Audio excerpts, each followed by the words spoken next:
Hi everyone and welcome to this new video. This time we will be talking about a popular topic these days, low volatility ETFs. We will be describing the concept, the popular measures that are used to basically evaluate the volatility, and two popular ETFs that are among this category. They are both offered by BMO. So let's get to it. So what do we mean by low volatility? First of all, you have to understand what volatility simply means risk. So the higher the volatility, the higher the risk. And why this topic is popular right now, that's because we're seeing a lot of market fluctuations. So a lot of investors are worried. So instead of selling stocks or leaving the market, what they'd rather do is they invest in low volatility ETFs.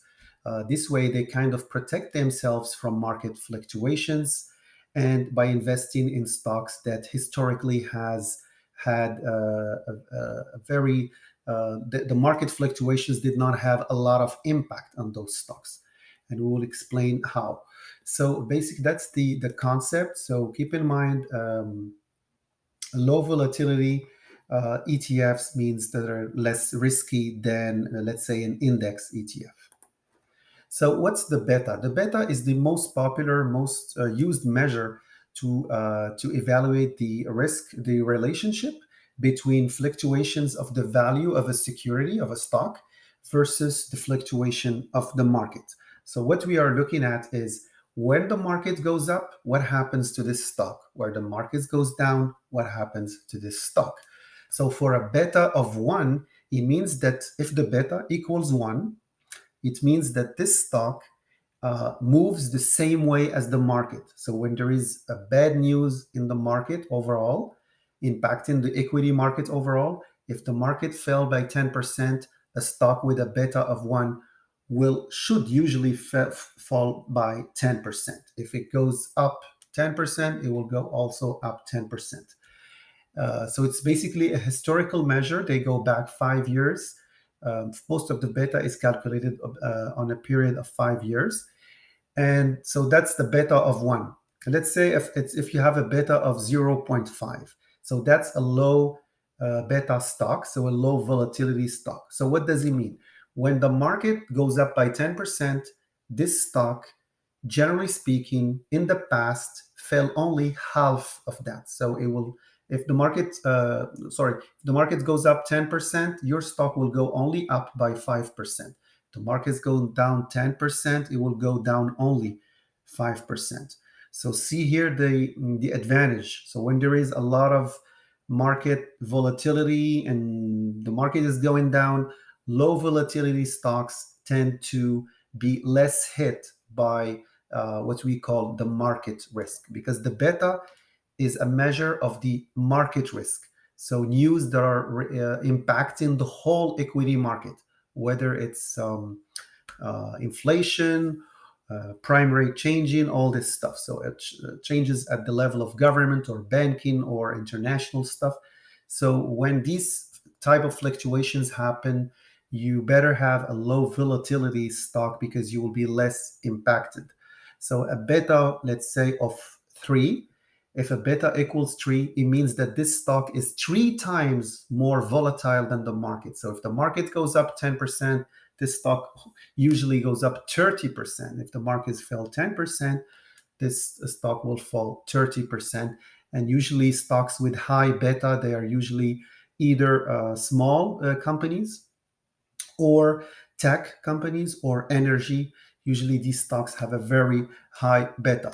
The beta will be indicated when you look at Yahoo Finance. You look at any ticker, any stock, you will notice that they will provide you with the beta.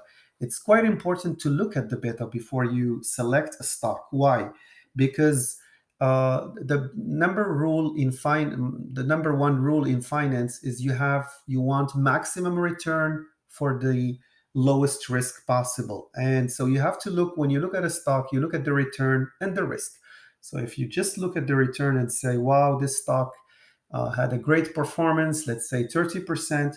Well, if you don't look at the beta, you're not looking at the overall picture, because if the beta is 4 or 5, that means you're investing in something very, very risky, and it could fall a lot much more than just 30%.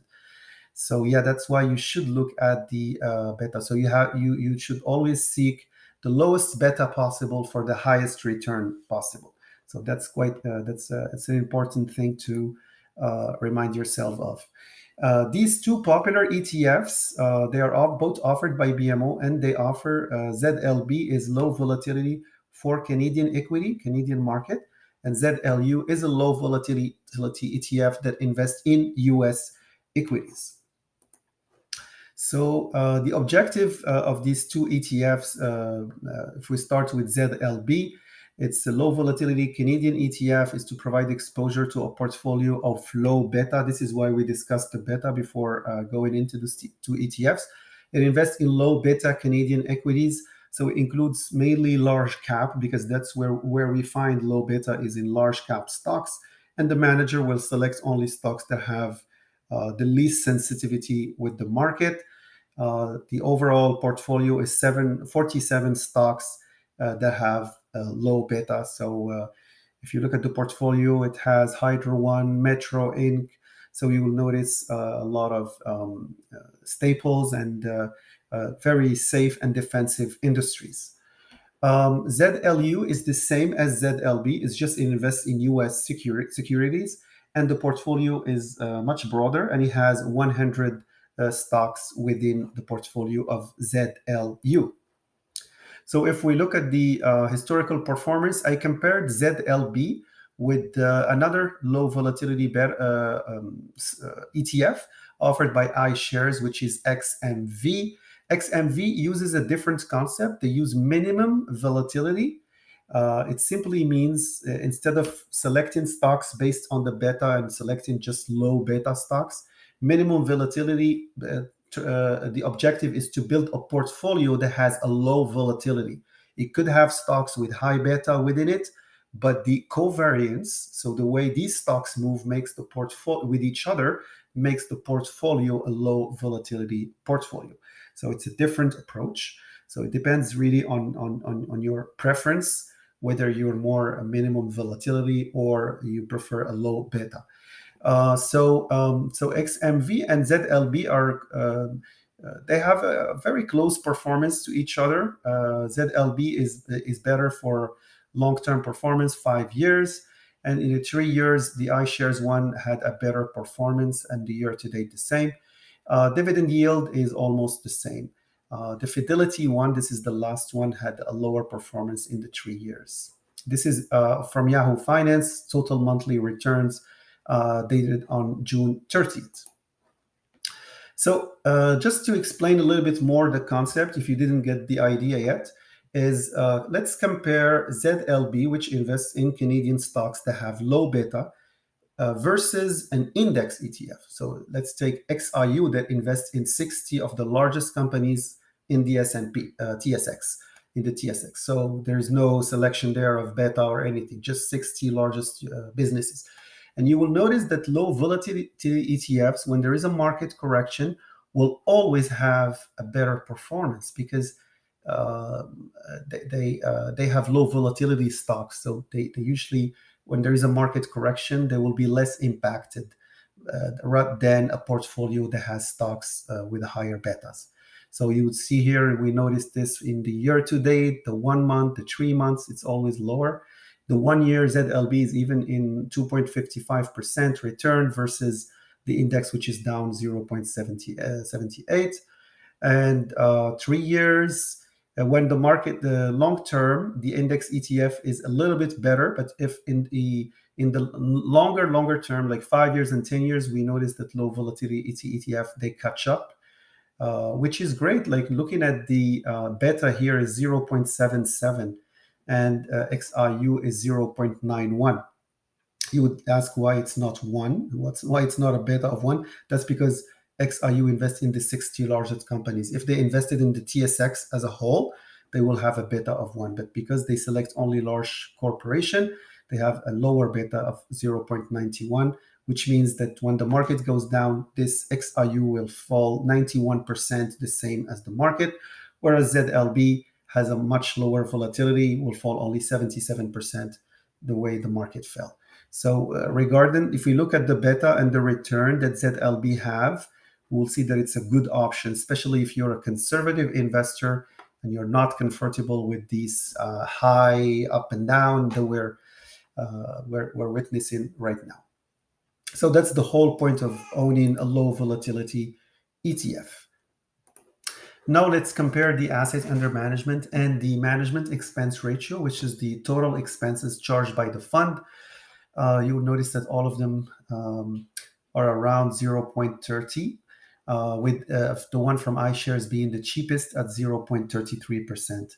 What the MER means is that, let's say the fund made 10%, they will withdraw this, they will net this from what they will, from the return of the fund.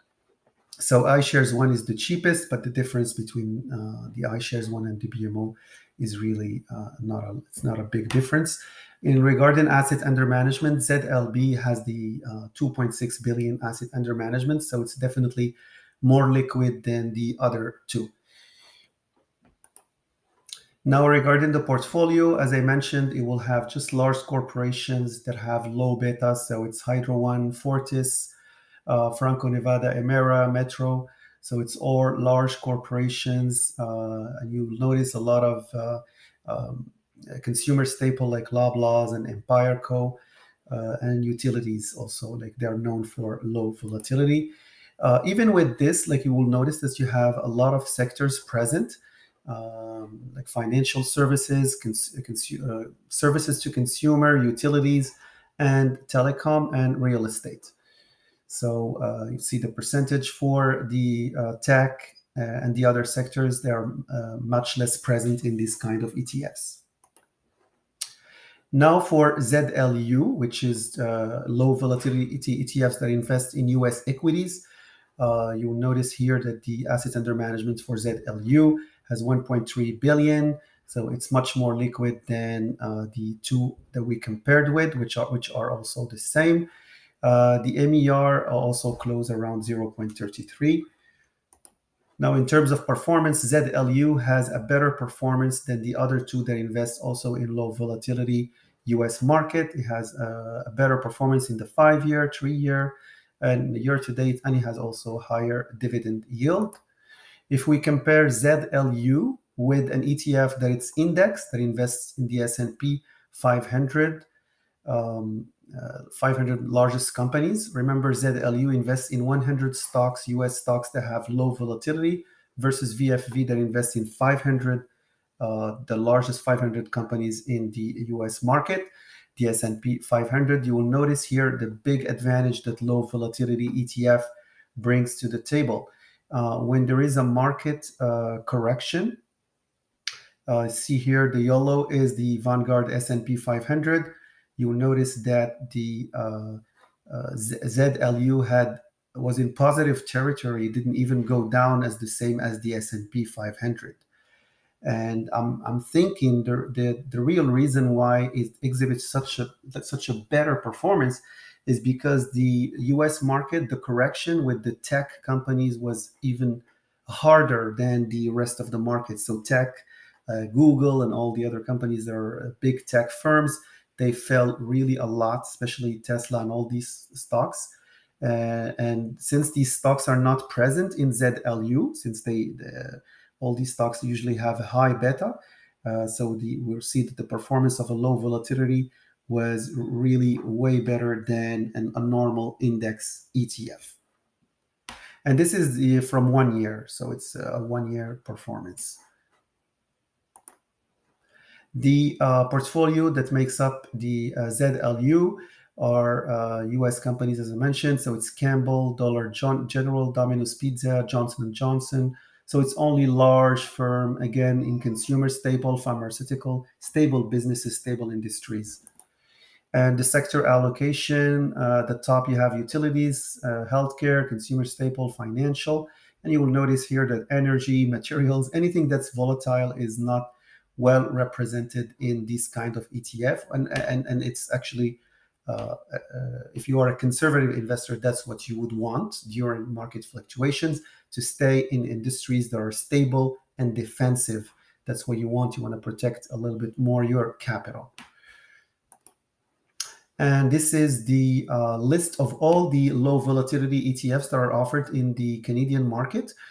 I will put a link to all this information. So just for you, like if you want to compare even further with the other ones, there's ones from McKinsey, iShares, Fidelity. They're all here.